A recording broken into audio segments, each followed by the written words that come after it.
Santo and Blue Demon vs. Dracula and the Wolfman was a Mexican horror film from 1972.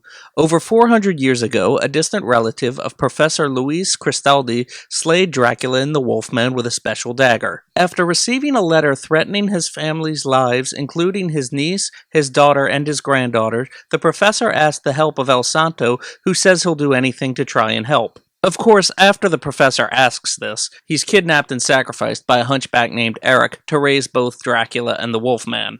It's at this point when the professor's gone missing, Santo gets his buddy Blue Demon to help. Because when you think supernatural undead stopping force, you think these two guys. Between figuring out how they're going to kill the remaining members of the Cristaldi family, the Wolfman and Dracula are also abducting people and turning them into werewolves or vampires, basically just to pad out the monster count for Santo and Blue Demon to beat up in the final. I didn't like this one that much. I kept waiting for El Santo and Blue Demon to have some sort of interaction with Dracula and the Wolfman, but it didn't happen until the very end, and while it was satisfying, it was hard to say this film felt like they were facing each other, because most of the time they're just shown sitting around a house making sure these girls were safe. They didn't even really do a great job at protecting the women either. One of them is seduced by the Wolfman, and the other winds up being bitten by Dracula. This is to be one of the weakest films for lucha heroes I've ever seen.